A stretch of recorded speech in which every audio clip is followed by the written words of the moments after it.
Hello दोस्तों, मैं doctor Manishankar गौड़ाई। स्वागत है मेरे चैनल पर। आज मैं टाइफाइड फीवर के लक्षण, कारण, किससे बचाव हम कैसे कर सकते हैं, क्या खाना चाहिए क्या नहीं खाना चाहिए, हम कैसे हाइड्रेट रह सकते हैं और इसकी होम्योपैथिक दवा क्या है, इसके ऊपर मैं बात करूंगा। टाइफाइड फीवर जो कि इन्फेक्शियस बैक्टीरियल डिजीज़ है, सैल्मोनेला टाइफी के द्वारा फैलती है।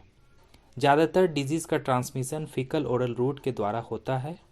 जब हम पखाना जाते हैं और हाथ को ठीक से धोते नहीं हैं और हम कुछ भी खाते या पीते हैं तो बैक्टीरिया हमारे इंटेस्टाइन में जाकर टाइफाइड इन्फेक्शन करती है और ये टाइफाइड फीवर होती है।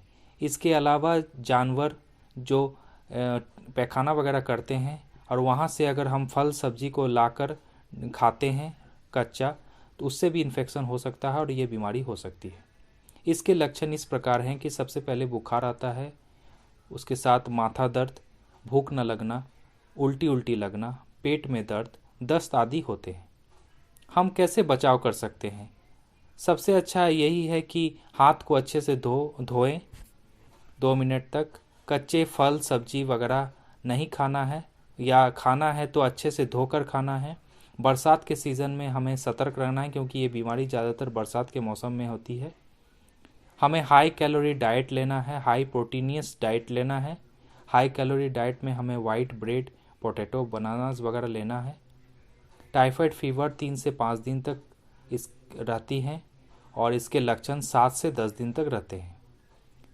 हमें और कुछ बहुत सारी चीज़ों को भी अवॉइड करना है, जैसे कि हमें स्पाइसी फूड, फ्राइड आइटम्स वगैरह नहीं खाना है। कुछ सब्जियां हैं जिसे अवॉइड करना चाहिए, जैसे कि गाजर हो गया, मूली हो गया, पत्ता गोभी, लहसुन वगैरह नहीं खाना चाहिए क्योंकि इंटेस्टाइन हमारा कमज़ोर रहता है तो डाइजेशन में प्रॉब्लम होगा, इसीलिए इसको अवॉइड करना चाहिए।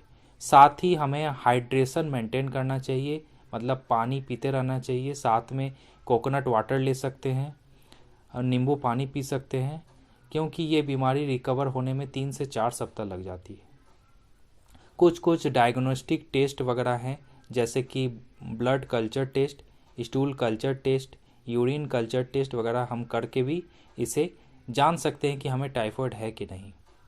साथ में टाइफी.IgG IgM एंटीबॉडी टेस्ट भी होता है, जिससे भी आप जान सकते हैं कि टाइफाइड फीवर है कि नहीं।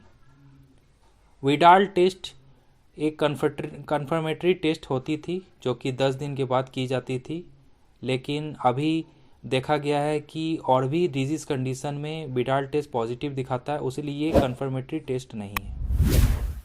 अब जो मैं जिस होम्योपैथिक मेडिसिन के ऊपर बात करूँगा जो कि टाइफाइड की सबसे अच्छी दवा है, वो है बैप्टिसिया टिंक्टोरिया। यदि आपको बहुत जल्दी बुखार बढ़ता जाए और उसके साथ में पेट की गड़बड़ी पैदा हो जाए तो तुरंत बैप्टिसिया टिंक्टोरिया मेडिसिन जो होम्योपैथिक की है उसका प्रयोग करना चाहिए।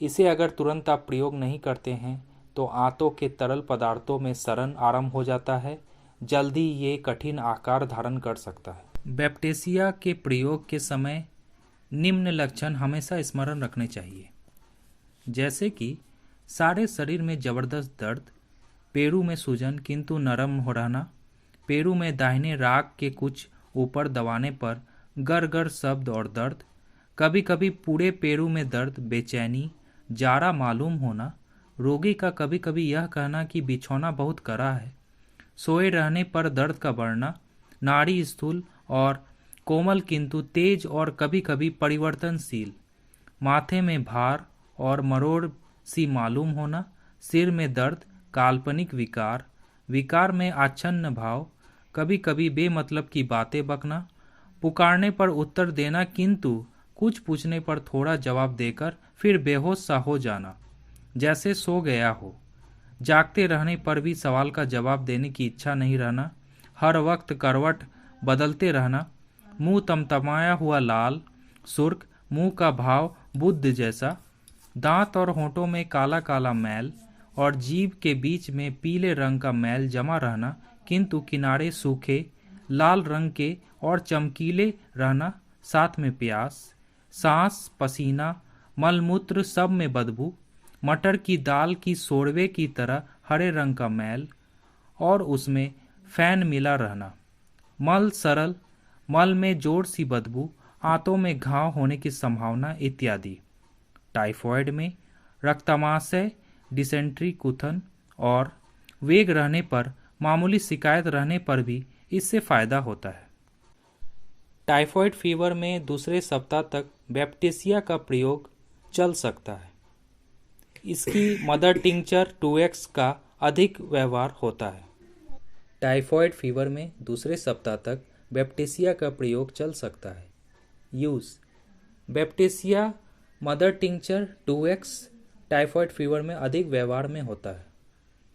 अगर आपको टाइफॉइड फीवर का डिस्क्रिप्शन, क्या कारण है, क्या सिम्टम्स है, क्या टेस्ट है, कौन कौन सा डाइट लेना चाहिए, क्या अवॉइड करना चाहिए, कितना हाइड्रेट रहना चाहिए, और आपको होम्योपैथिक मेडिसिन बैप्टिसिया टिंचर को किन किन लक्षणों पर, किन किन पावर में हमें इस्तेमाल करना चाहिए, कब लेना चाहिए, कब नहीं लेना चाहिए, इस पर दी गई हुई जानकारी अगर अच्छी लगी हो तो चैनल को लाइक, शेयर और सब्सक्राइब करें।